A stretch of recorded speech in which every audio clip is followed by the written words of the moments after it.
and heroes. Gonna tell you about pros and heroes. Gonna tell you about comic books, costumes, facts, boots, and other stuff. In this week's issue, Human Target Part 2. Welcome into another edition of Bros, Foes, and Heroes. I'm Zach, joined as always by the man who can solve any mystery, Mr. Mike. Hey, I want you to look at this stupid look on this guy's face. Look at this. Are you talking about Aquaman? Yeah, I have a little Aquaman figure here, and he held my microphone last time until he couldn't do it anymore. And now I've just Was got that his decision? I've got him sitting up on the mic stand here, but I'm just noticing his face in the camera, and he looks like an idiot. He does. Yeah. He looks like he's smiling very big for no reason. Fish. Oh, see, he fell. He does. You still very much anti-Aquaman? Don't like it. I think it's a dumb superhero. I don't know. I think Black Condor's better. How about that? Ooh, okay. Well, if you joined us, he taught himself to fly. Damn it! What was it? There was something that Black Condor popped up in recently that I came across that I wanted to tell you about, and I can't remember what it was. And I don't know. I see him in a bunch of places, and I always think, "Oh, I'll tell Mike about that," and then I always forget to. But if you tuned in earlier this week, you saw us begin our conversation, our coverage of The Human Target. We covered part 1, which essentially it's a 12-issue story by Tom King, the story, and then art by Greg Smallwood, which love the art there. But this is something we're kind of wrapping up our I'm going to go down a little bit. So you'll just, there you go. I didn't want that to throw you off. But we're kind of wrapping up like the creators that we're thankful for series, since, wrapping up November into December. Yeah. But I don't want you to fear, because I am working on finding some absolutely ridiculous Christmas stuff for us to cover next week. I can tell you right now. Well, here's what we're going to do. We're going to do 2 things. We're about to cover part 2 of The Human Target, which will be issues 4, 5, and 6. That leaves 7 through 12 left. When we get done with 6 today, I just want to get your opinion. And if you're like, yeah, I'm into this, then sometime in December, we'll have a week and we'll finish out the series then too. Okay. All right. Sounds good. But we do have Christmas stuff on the horizon as well. That'll be fun and ridiculous and just stupid Christmas stuff. Correct. Stupid. I want to find stupid Christmas stuff. Yes. Great. Yes. I love stupid Christmas. Well, that's the thing too, is I feel like we do something serious and good that we need something stupid and silly in between to kind of like, as a palate cleanser. Exactly. As a palate cleanser from all the our dumbass palates. So there was that. And then, all right, I guess I got to everything I needed to. If you haven't, go back, watch part 1 that came out on Monday. That covered issues 1 through 3. Today, we will cover issues 4, 5, and 6. Now, do you remember where we were, Mike? Just to kind of give a brief story. I'll give a brief synopsis just to get everybody aware. Just a little bit of a recap. Yeah. So Christopher Chance is the Human Target. He's the guy who gets paid to essentially pretend to be you and then draw would-be assassins and other people kind of out to see who wants you dead. He takes that risk. He makes himself a human target. Yeah. We started with him pretending to be Lex Luthor. It started with him pretending to be Lex Luthor as he was filling in for Lex at some sort of giant tech bash announcement that he was, and he got shot on stage, but was able to overcome that. But that's not what got him. The thing is before he was even shot on stage, he was poisoned in the coffee. And Dr. Midnight went and told him that essentially you have 12 days to live. I can't do anything to, fix this poison.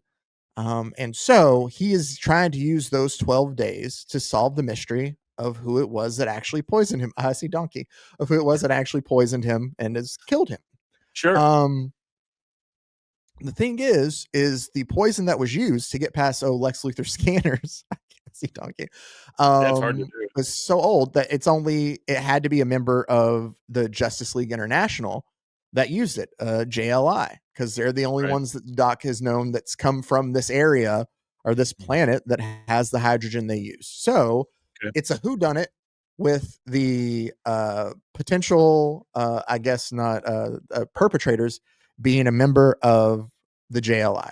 So, and that is how we got started. We also saw Ice come and kind of Mhm. help him investigate. She Mhm. is the most sweetest, nicest member of the Justice League International. So, even though Chris set it up, we find out she's come to kind of help him, with the investigation. She knows them more than anybody else. So, kind of like his girl Friday, except he is also falling for her very hard.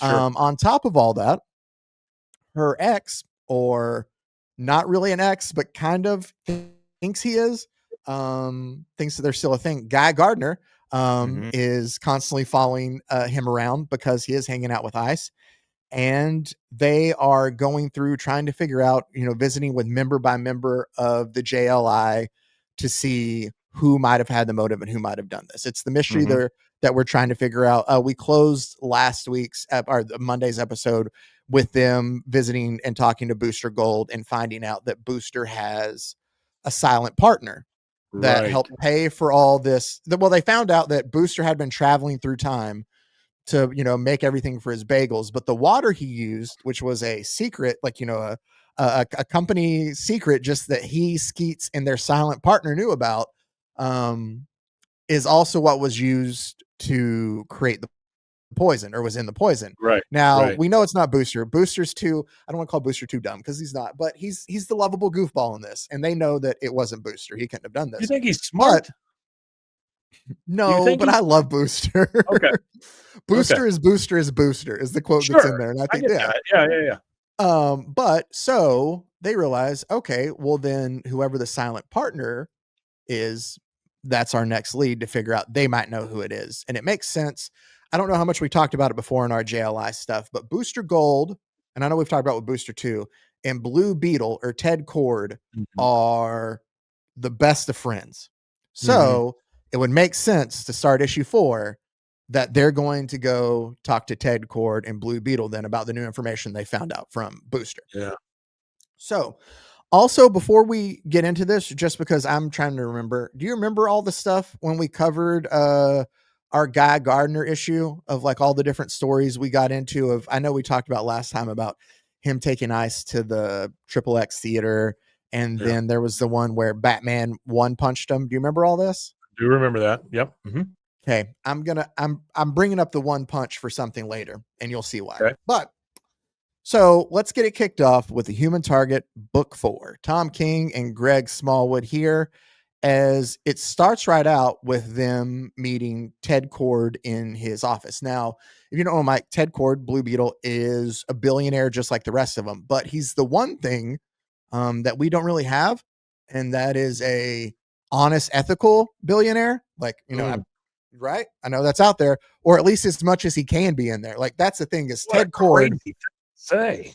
I know, but Ted Cord here, for the most part, is a really good guy. Like, he's honest, he's decent, and I love this part when we get into it. Like, they show up and they're gonna get coffee, and he like thanks him for making time for him.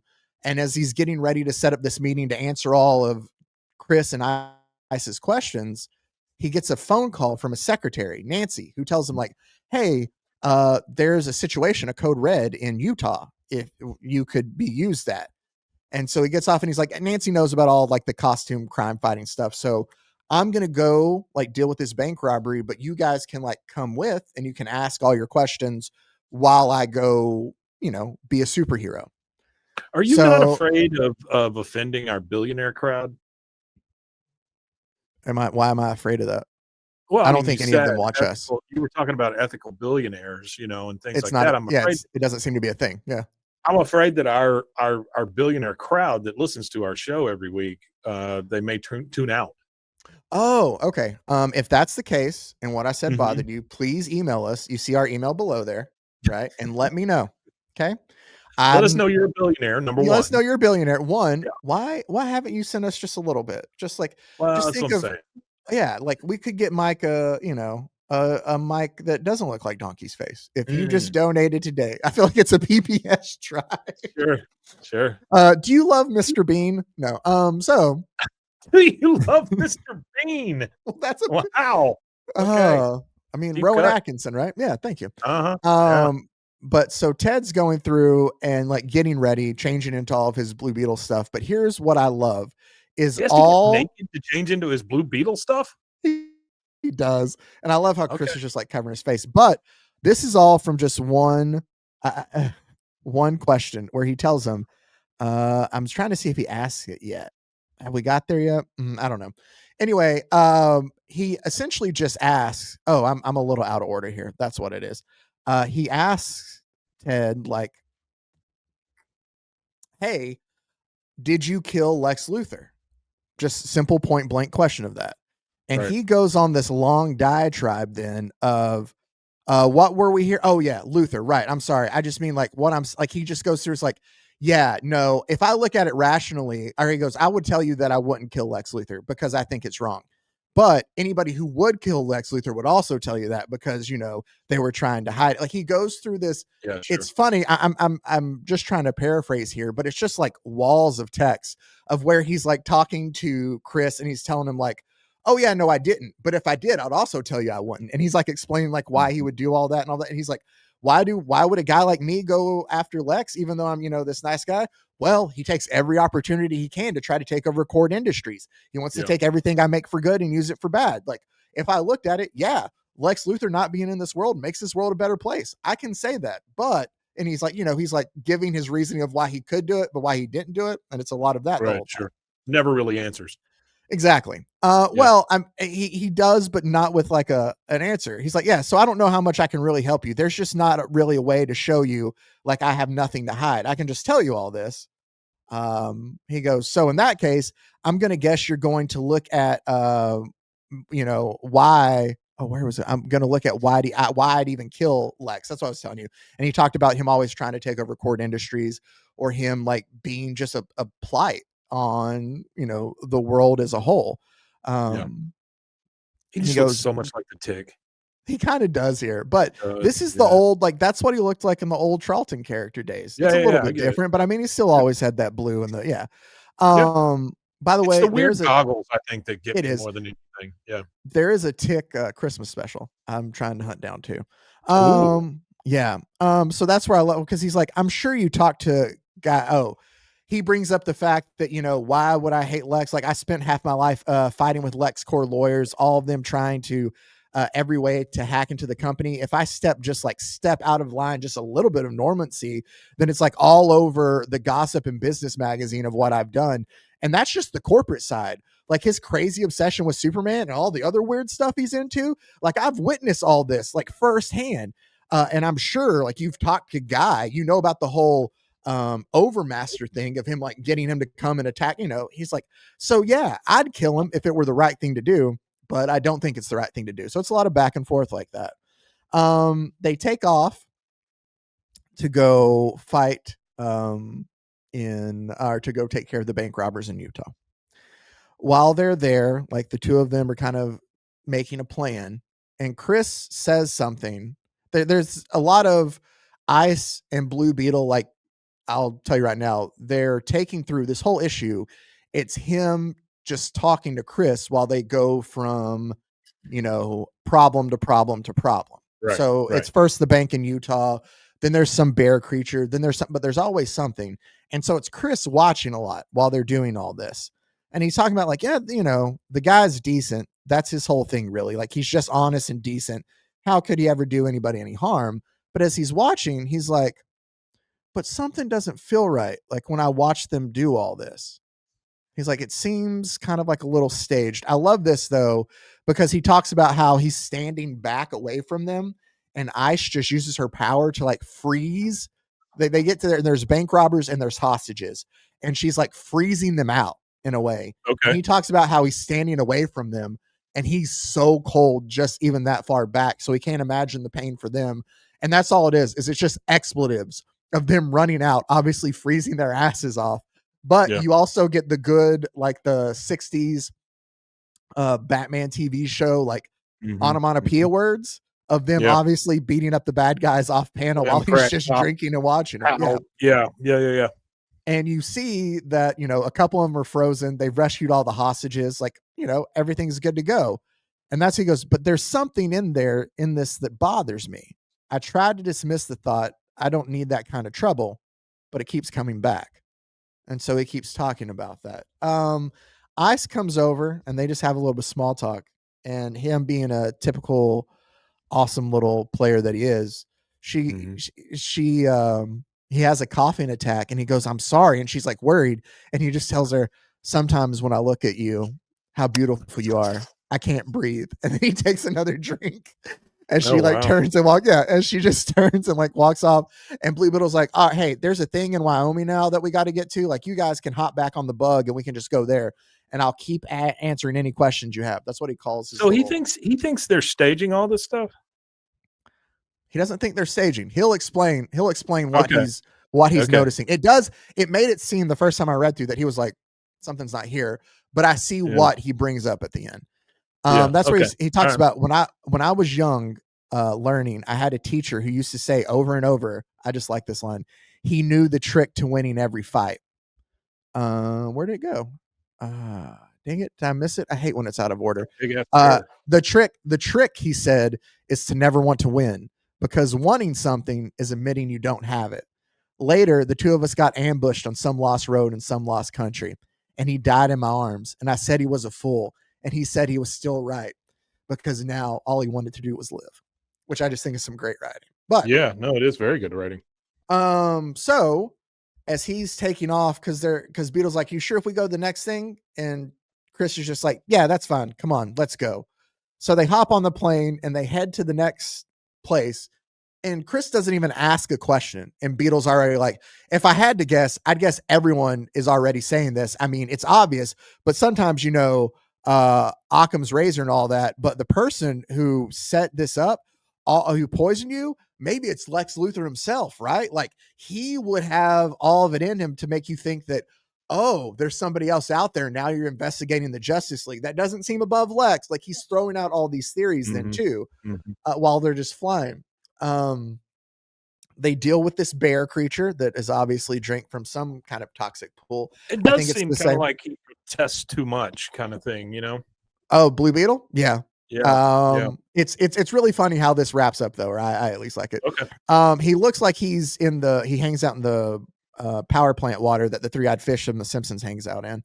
And while he watches them with the bear, and just like in Utah, I see what I don't want to see. The way she's fighting, the way he's fighting, I can't stop seeing it. And that's the big thing as we go through, is he's noticing something when they take out all these, problems that pop up. But what we also see is this is all Ted then. Oh, here's another thing that's in her head. My whole excuse for not killing Luthor is that I think it's wrong, that I'm drawing some big line in the sand there, which makes sense, because a lot of people draw that line in the sand. Batman, Superman, a lot of us do it on a daily basis. But if you look at me, not just a superhero, but if you look at me and the tonality of everything I do, does it make sense? Like, he's just word vomiting. Like, Chris hasn't asked another question and he's just still talking, word vomit. Yeah. But the bigger thing behind all that, as Ted's talking, is you see Chris and Ice, their fingers interlocking. We'll get more of this here later. As you see her hand there too, obviously being suggestive. Yikes. But they go from, this is tasteful, Mike. This isn't like Batman Damned, where we're gonna have to erase Batman's junk. Like, this is tasteful. That's all you're gonna get. Yeah. No bat wiener. But he says, as they go from place to place, he goes, everywhere we went, there was something else to go, some other impossibility that needed to be dealt with. It was endless, really, at each one building towards the other. And it's all, where'd Mike go? I've lost. I'm here. Oh, okay. I'm sorry. It was so dark. You're fine. I was just like, where'd Mike go? But anyway, he's talking about how dark. It's endless, like each one building towards the other. And then he ends with, and it's all a lie. Yeah. So a little while later, they go and they deal with. He's pretty much on this. Something is up, but he doesn't necessarily know what, but he can just feel it. Exactly. Okay. And he goes, another fight, same pattern. Then on to Kentucky, and he talks about, they found aliens there, same pattern. He's noticing the same pattern everywhere with these battles. Finally, they were on the West Coast. They've ended all the way over to the East Coast. They're in Boston. and a hotel that Ted owns. Because if you're a billionaire, you own things like hotels. Sure. And so they have a place to stay. He's got them like, these nice suites. Chris and Ted are going to go get a drink at the bar, and Ice is going to go back up to the hotel room. She's like, it's been a long night. You guys have a drink for me. So as they're there, they drink. And I love Chris talks. He's like, normally you drink to make a guy talk. He goes, but I asked Ted one question 18 hours ago, and he hasn't stopped talking since. But they have the bar, and Ted's like, 2 more. And the bartender's like, Mr. Cord, I'm sorry. Like, I've given you last call 3 or 4 more times, but eventually, like, there's Boston City regulations. And Ted tells him, sure. I'll double your salary for each one you bring. And then the bartender goes, 2 more, you said? Okay, coming right up. And then Ted leans his head down. But here's where we get the crux of the story. And he goes, Chris is using this time then to talk to Ted. And he's like, funny thing about you and Booster. And Ted's like, yeah, everything's funny with Booster. And he goes, no, I mean, like watching you all day long. You're rich, respected, you're good at business and the hero thing. You're what he wants to be. Like Booster wants to be like you, Ted. It's like he's trying to put on your mask in a way. And Ted's just drunk, obviously just going Booster, Booster, Booster. And he goes, I think that's why you weren't there yesterday at his grand opening for the bagel shop. I think that you like the guy, but you want him to be able to succeed on his own. Like it's not always blue and gold. Like he can do stuff on his own kind of thing. Yeah, sure. And Ted tells him, he goes, he asked me to help with that, with the stupid. Yeah, he always, he doesn't need that. Booster he doesn't need me. Booster's okay. And Chris looks at him and goes, you told him no? And Ted goes, I told him no. And he goes, well, you're a decent person, Ted. There aren't too many decent people around anymore. It's something to be appreciated. And he goes, he got the money though. He got the Martian to do it for him. Oh. And that's where Chris is like, what? He goes, yeah, Booster came to me, asked me for a loan. I told him no. A little while later, here comes John asking for a loan, needs to help a friend, won't tell me who it's for. And it just so happens to be the same amount of money that Booster was asking for. Yeah. But he goes, you can't say no to John. And then somehow Booster gets his money and he just boom, like passes out there on the table. Yeah. And that's where Chris goes, all day long, you wait for it. And there it is, silence, as he's finally like drank himself out of it. But they also know that Ted's not Booster's silent partner then. Yeah. So he heads back up to his hotel room. So it's Martian Manhunter. So he heads back up to his hotel room and he pulls out his card and he notices that the lock's broken and he feels it and it's cold. And then he hears from the other side, I know you're out there. I can feel your warmth. You can come in, it's open. And he opens the door to his hotel room to see her there. All you have to do is push. Now, they have a moment, Mike, and you were asking what he might have been noticing. Like there's a thing between them. They're about to hook up. She lets him know it's going to, it'll get a little cold when I can't help it. Like, but what we hear in his kind of monologue over it, what I noticed all day, what I couldn't help but see was how she held herself back. Every bad guy she faced, she could have handled in seconds with a snap of her fingers. Instead, she let Ted have his fun. Instead, she took her time, used the least of her power to get to the end of it. Truth is, she's not a superhero either. She's a god. And all I can think, well, then he gets pretty. He said, all I can think to do is get down on my knees and pray. But it does point out something that maybe Ice is kind of holding back a little bit in some instance. Okay. Now,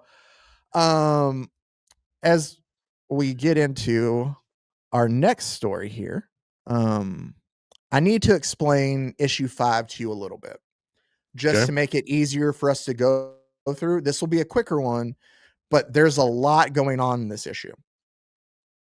We are simultaneously throughout the issue with it just quickly jumping from it, and I'll kind of tell you when it happens. We are seeing inside Chris's mind. We're seeing like what's happening now inside Chris's mind and inside Manhunter's mind. And the reason is because, and I'm giving some of this away to you, is because Martian Manhunter can enter people's minds and like find information. He can seek through. That's why he was saying you can't say no to him. Exactly. He can find things to do it. Not that he would do that, because he's a respected member, and like he doesn't do things like that, but he has that ability. Well, we come to find out, we'll see in Chris's training, and I'm kind of spoiling this a little bit, but it'll help it make sense then when you follow it. He has some of that ability too, of where he can see past what you're trying to tell him to see what you don't want to tell him. So I'll kind of make the changes when we go through explain, but it gets confusing. So that there at the top is Martian Manhunter in his human form, though. It's John Johns. Well, so so they're out having dinner one night. I guess I had no idea he had a human form. He does have a human form. So like he can blend in with the rest of us. But they're having dinner and they're talking about it, and it all leans off this. All he goes is, "Mr. Chance, will you please pass the salt?" And he goes, "Sure." And then it's him passing the salt over, and it explains, he's given the whole backstory of things that have happened, but then you get a cut in of somebody begging for their life, like not to be shot, like, "Please, I'll do anything, don't." And it cuts back to the salt pass, and then we move forward to all these things. I assuming how I read this is John or Martian Manhunter going through Chance's brain to see like what he knows and what he's trying to figure out. So we get to see some of his backstory. This woman here, her name's Imra. She kind of teaches him through this whole issue of like, you have to be strong mentally. People will try to probe you to get information out of you. Like, and she's like teaching him essentially how to deal with what Manhunter would try to do to him and reading his brain. It's part of his training that he's used. Of like, you will have this one memory that you want to hang on to that you feel like you can't let anybody know about.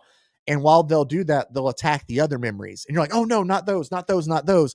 And while they're on that, you've left the biggest one unguarded, and then they have what they have, kind of thing. And so she's trying to teach him to be mentally stronger. But his big memory that he holds on to is that's his dad that's begging. We'll find out it's to a hitman later on, but he's a kid watching this. So that's like the biggest, darkest memory he has. Right. We also see, she notices as he's like peering through, as Manhunter's still looking through Chance's head, he notices the relationship between him and Ice as well. Like he's finding everything that Chance isn't telling him, all just from passing the salt and kind of reading his mind. But Chance is doing the same thing, and it shows you as he's passing the salt, he notices in a parallel that there's something going on between Manhunter and Fire. And so, which is Fire odd. or Ice? Fire. The green hair is Fire. Okay. They look similar. When you see her next time, here. Well, they look exactly alike. Yeah. Yeah. When you see her next time, she there has you go. green. I saw it. Yeah. I saw it. Okay. So, what is interesting about this though was one of Martian Manhunter's, while he loves the DC Oreo knockoffs, he's not a big fan of Fire, like actual fire. Like that's a big weakness of his. I think, remember we covered it in like he fears fire, which made this kind of strange in a way that, he's hooking up with somebody whose power is something he's afraid of. Anyway, maybe he's kinky like that. So we get more backstory between Chris and this Imra, who is from another, like she's an alien too. She's from another planet.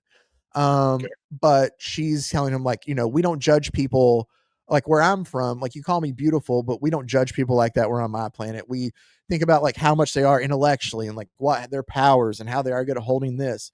And it's just them like back and forth talking about the training that she essentially is teaching them there. Like focus more, like, don't let me get to this. Like I'm going to try to scour the rest of your brain to find stuff.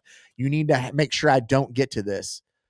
But he'll end up failing at it. Like it happens. He's just not that great. He can't compartmentalize enough to do it. And so there's back of that, like there's a lot of this just kind of back and forth between all these different things going on. The gun here with his dad begging, and then we see that his eyes there, him watching him. I did like this panel of where it just switches between the two of their brains, like mid panel. So it's Mhm. ice at the top and fire at the bottom, but it has the Mhm. transition there art wise in the center. It's just, again, it's all through their mind and their psyche, and he has never trusted fire once. So I think that that's why some of this is popping in his head too. Okay. But we finally get the story of things that Chris remembers about his dad as Imra's trying to get into his head. It's like Okay. there's a dealing with like a bookie. He doesn't have the money to pay the bookie. And he comes back in and he tells him, like, Chris, did you do your homework? He's like, yeah, no, dad, I always did. And he's like, hey, make sure you do me a favor when you get older. Like, don't drink. Like, it's not like nothing good comes from it. And he's like, yeah, no, dad, I know. But it's just like this nice moment of he can tell that something's wrong with his father, like, you know, that Mhm. he's in some sort of trouble. And he's like, um, it's him talk. Oh, that's Imra again. He has like a little kind of relationship with Imra too, but we come to find out later. Oh, that's yeah. That she's just using him. Even in teaching him, she's using Chris, and you'll see how by teaching him Right. here in a second. Yeah, see, that's not me. I'm someone else. You have Manhunter kind of obviously upset by the whole situation that's going on. And we get it cut in then with I have never seen his head look like that. like that. Yeah, I didn't know that's what Yeah, his head looked like. I guess it does kind of a little. Some of It's it just also bald. depends on who's drawing it. Yeah. Okay. Um, so we find out that Chris's dad was pleading to a hitman who had been hired by the bookie to kill him. Yeah. And in that moment, why this is such a big memory for him is that Chris dives in front of the hitman's gun to be a human target. And the hitman's Gotcha. like, nah, they pay me to take care of your dad, not you. And he just kind of knocks him out of the way and then shoots him there. And Chris is Mhm. overcome with rage and just starts choking the hitman that Mhm. killed his dad there. Yeah. The hitman uses a milk crate to knock him off. Does it get to that yet? There, I'll just skip around just while I'm telling the stories. Mhm. The Sure. hitman uses the milk crate to knock him off, and as he does, he has police sirens, and he takes off running.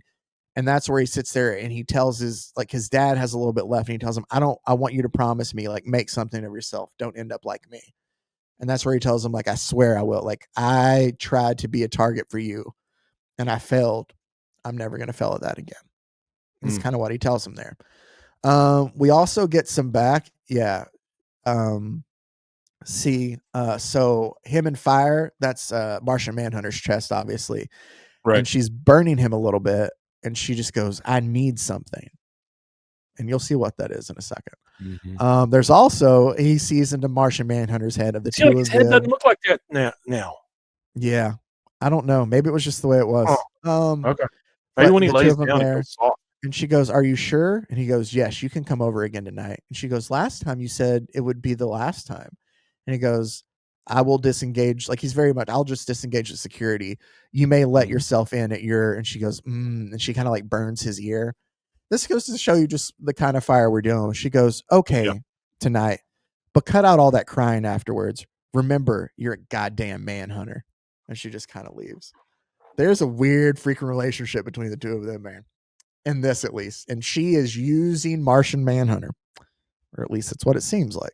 Well, all of it's weird. Like, All of it's this is. weird, yeah, it's the other relationship is weird as well. It is. You know, the one with Ice, that's not a normal thing. No, it's not for Plus, he's sure. got, like, 10 days left. Yeah.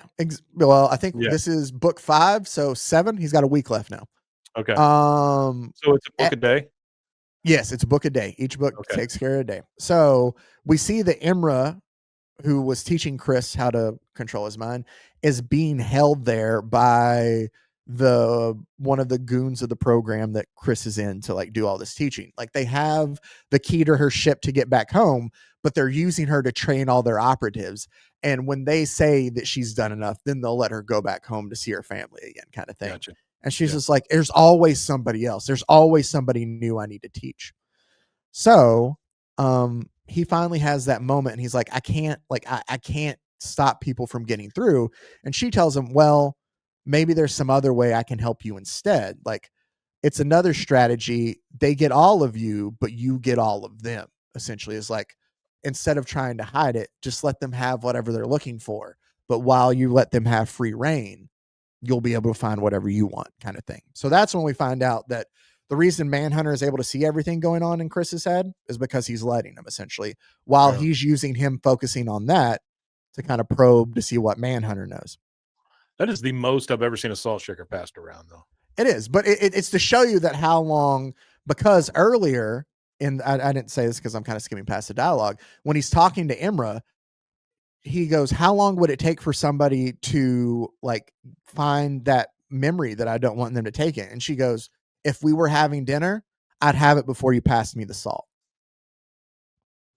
So it's like it gives some kind of, correlation there. So he's meeting a young Chris is meeting with the head, one of the, heads of the program. And he's like, how's it going? She's good, right? And he's like, yeah, says I'll pass. And he goes, can you pass the salt? And the guy goes, yeah, sure. And as soon as he does, he shoots the guy like at the table. And he goes, thanks, you're a pal. And he takes it and he just salts and he finishes eating. He stole the key from around the guy's neck to give back to Imra, who we come to find out. He was like, it was all this, wasn't it? Like you've been using me as a pawn just to get close enough to get what you wanted back. And that's where she tells him, she goes, yeah, he would have expected it from me. He wouldn't have expected it from you. Sure. I enjoyed our time together. You're a good kid, Christopher. I hope you learned something. And then she just leaves him. Jeez. And that's where it comes back. And he's like, had learned a bit. The Martian was scared enough. He tried to get in my head and I let him right in where he could see everything. The gun, Lex, me dying. And while he was looking, I got his dirty little secret, the one that scared him, his affair with Fire, her ask for money, him getting the money from Ted.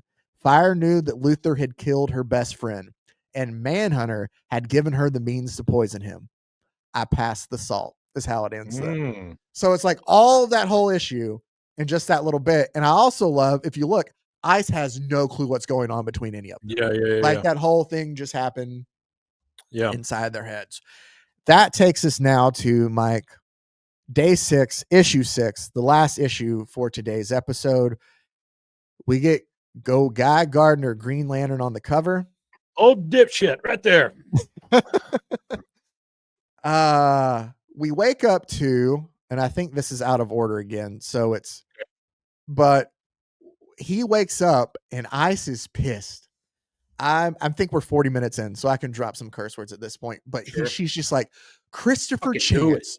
Yeah, you're a fucking idiot. Like, that's what she tells him, because he's like, I told you it wasn't Fire, and now you want to talk to Fire. And he's like, I'm just following where the leads go. And she goes, no, you're not. Or you don't know a thing about her.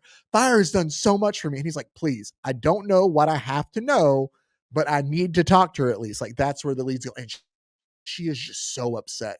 She's like, you don't know an effing thing about me. And he's like, Ice. She's like covered up because obviously they spent the night previous together. She goes, turn around. She's so pissed off. She doesn't even want to see him let her change to leave. And he's like, Ice. She goes, turn the F around and shut up. And so like he finally does. And he's just kind of like pouting there. And he's like, they have this moment. He gives, each issue does give a recap of everything up to that point, which is a lot of what those text boxes are there. But he goes, this morning I told Ice that it was time to take a good look at her friend. And that's where we get her next thing is F you. And he goes, she had some objections to that approach. And he's like, Ice, what do you want me? And he starts having a coughing fit. And she stops and she turns back to look at him. And he coughs again. And she just says no. And she slams the door in his face and leaves. Yeah. Well, he's sitting there waiting and he gets a phone call and he's like, yeah, okay. All right. I'll be over there. Hold on. It was the doctor who had asked him to come back over, Dr. Midnight. He takes a drink and then he passes out for 4 hours before he goes to see Doc. But as he gets there, the doc goes, how are you feeling? And he goes, that why I had to come all the way over here in the middle of the day just for you to ask me how I was feeling? And he's like, do you want me to tell you what I see? And he's like, no. And he goes, Christopher, listen, I know it hurts, but it probably feels like you're a balloon, wanting to pop. And he's just like, I'm fine. He goes, I bet, well, the water sample you brought in that bread, like from Booster, it wasn't easy to extract the time particles and all that from it. But yeah, it's a 1-to-1 signature, unique. Like you found your poison. It's from the water was used in that bread. Right. And he's like, have you found a killer? And that's where he's like, I got a hunch. I think I got enough time to play it out too.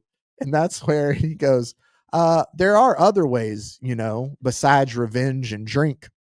And Chris just kind of very smart ass goes, are there? And he goes, I mentioned this before, and I know it's easy to dismiss, but I could take you to church with me. Answers I can't find here, I do sometimes find there. And as he's like sitting there, I just love Tom King's writing for all these little like tidbits because it's very small paragraphs, but I just think it's very well put together. He tells a story. He goes, after my mom passed, when I was still pretty little, strangers give me books on God and heaven and all that. I remember I read them. Then one Sunday morning, I asked my dad what religion we were. Jewish, Christian, Muslim. He said he wasn't the type to tell someone else what to believe, that it was up to me. But whatever I decided, he'd take me right now and we'd go and do some worshiping. Or we could stay in and watch the game. I sat down next to him on the couch. He scruffed my hair and offered me some chips. It was a good game. Went to overtime, but we still lost in the end. Like, it's just a sweet little, Yeah. That's a good memory. I freaking love Tom King's writing. Anyway, Yeah. that's where he's like, come on, Doc, you're the best. And just like pats him on the arm and just walks out laughing as Doc Midnight's like, I wasn't joking, but okay. So he's trying to plan all this out of what he's going to do. He's like, I plan the rest of the day, go to the restaurant, like touch base with Luigi, go to the office, take care of whatever I need to, and then figure out like how I'm going to talk to Fire. Like, do I dress up as Manhunter? No, maybe she'd expect that. Like, do I call? Like, he's trying to work out ways to investigate her. But if you'll notice, he drove to a house, and that house was Ice's house instead of planning it all out. He goes, that's my plan, to head home, to get ready, to continue with my case, to find my killer. But obviously that's not what he's doing there then. No. And so they haven't talked. They've hooked up again. The onomatopoeia there, he's just like, what's that noise? And she goes, I think we froze the pipes. So, oh wow. Yeah, because how cold she is. She's like, and that's the thing. Like, he goes to turn the water a little bit later and nothing there. And she's like, I guess we got to go out and I guess we got to go out then to get something to eat. He goes, the poison, the friend, the fight, all that stays unsaid. We both know it'd be more honest to get through it, or to get through that mess, but it hurt. And right now, neither of us is in the mood for pain. But he goes, all right, I have places to go. And she goes, Christopher, crash. As you can tell, that is a green energy hammer. It is a green hammer. Yeah. And then we see Guy Gardner. Oh, I'm just realizing this is going to be out of order because it's all jumbled up. I hope it doesn't ruin this before it gets there. So, like, Chris is struggling, and he's like, hey, Guy, how you been? Like, as he's in struggle. And he goes, you don't belong here. Because remember, last time we saw Guy Gardner, they had tricked him into thinking it was Hal, and they stole his ring from him. Right. So he is livid. And she says, did I say let's have, oh, that's it.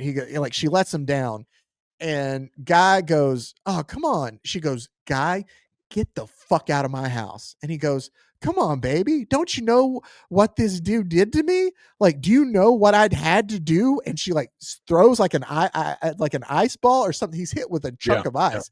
And that's where she goes, did I say, let's have a talk? And he's like, oh, baby, honey, you got to listen to me. You and me, we're meant to be. And she goes, or did I say, get the fuck out of my house? And like, stares at him through. And then he's like, all right, that's enough of this, of that, baby. It's cute and you're real cute, but and he pulls up like his shield to block her attack. And the two of them start going at it. And he goes, oh, baby, honey, please think this through. I'm a big boy. You don't want this. And she goes, oh, Guy, my poor one. You still have no idea how little you are, is what she tells him. And he just uses that to like attack. And they're going back and forth. And Chris brings up, he goes, we've done this before. I shoot, he blocks it. Then he gets mad and I get real hurt, which is exactly what I need right now because he's turned his ring into a drill and Ice can't hold him off.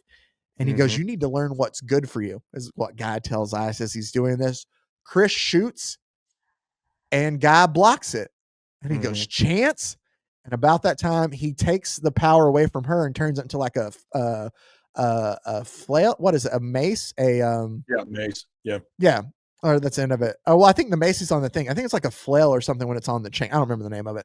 But he like throws it to him and it gets him good in the chest. Almost more in his shoulder, I'd say, than his chest. And he tells him, Chance, not a very smart move. See, while he's distracted, Chris says, come on, guy, here I am right in front of you, the human target. See the way I figure it, he needed all of his willpower to keep ice down. When he decides to put even an ounce of it into me, well, it can be awful cold, awful fast. And she's done just that. And damn it. And so she's frozen Guy Gardner. And he's sitting there and he's frozen. He's like, my arm is aflame. Lifting it is going to spread that fire into every corner of me. But I take some comfort in knowing that it'll be over quick enough. After what she's done to him, all I need, damn it, Yeah, is there one it is. punch. And as he punches a frozen Guy Gardner's face, it just crumbles. Yikes. And you see him there headless. And ice just goes over and just pushes his body back as it falls down and shatters everywhere. And he goes, the poison fills the voids left behind. I'm dying, but at least I'm not alone. As Guy Gardner is dead. Is this canon? This is an Elseworld story. Okay. But all right. I mean, I assume it's a 12 issue. It's condensed. That's the thing, is there's so many different stories at this point. Right. I know they have like, main continuity and main canon, but Sure. whatever your story you enjoy it. But I get I that. I get that. I just no. know if This is a while or what. This is a Black Label book, so it's more of an adult one. So I think it's more. Well, no, I get that. I'm just saying I didn't know if. No, he was still in regular continuity. Yeah, no, he was still in regular continuity. But for our story, Chris Chase just one punched him. Mm-hmm. And that's the thing. You see like the frozen flesh just kind of like unthaw into a pool. Yeah. But it's done so like I know what that is without there needing to be a lot of detail. And it still hits the same way. I'm like, ugh. Yeah. But that's where it's like she freezes. More impactful this way. It is. He's like, the whole time we don't say much, just if you move your hand there. All right, thank you.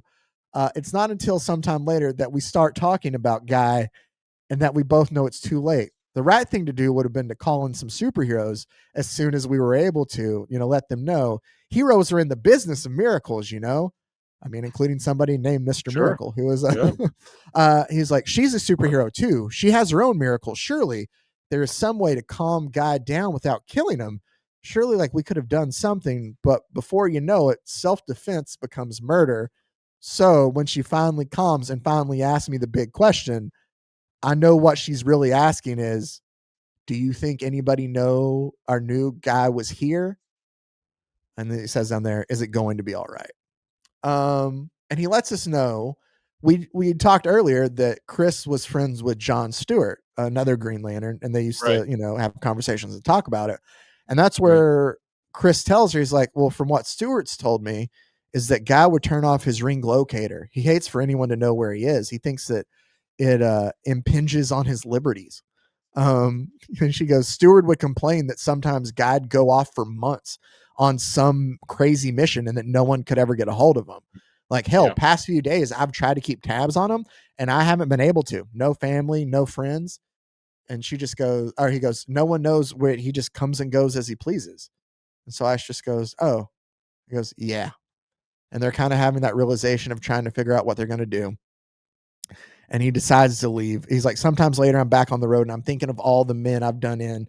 Some of them I stabbed. Some of them I got down with my bare hands. All of them had families and desires and ambitions. But I'm honestly blind.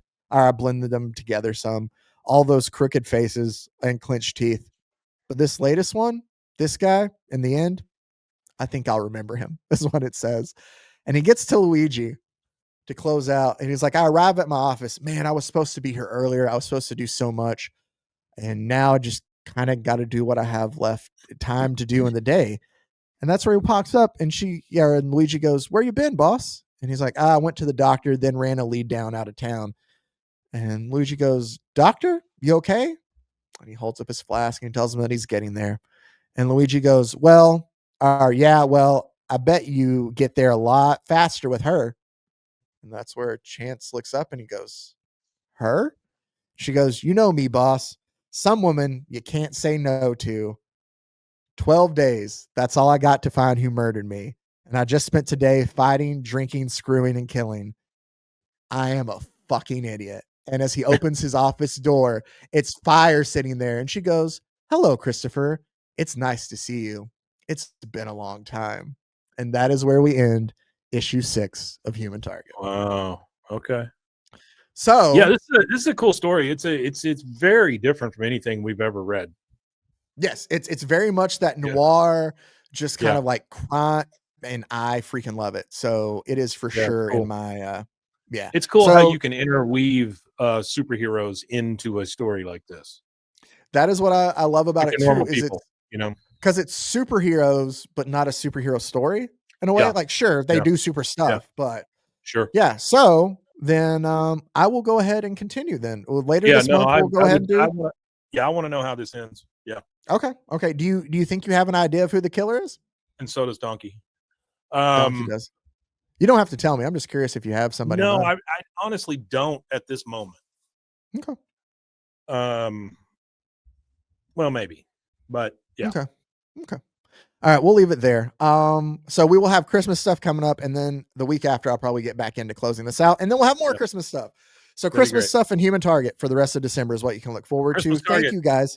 Christmas Target. Thank you guys as always for taking the time out to watch, to listen, to comment, just everything. I can't thank you all enough for me and my co-host Donkey there. Thank you guys so much for everything. As always, make sure to check out all the other great podcasts on the Rogue Media Network family of podcasts. RogueMediaNetwork.com. And until next time, stay safe, everybody. Golly donkey. Frozen heroes. Gonna tell you about frozen heroes. Gonna tell you about.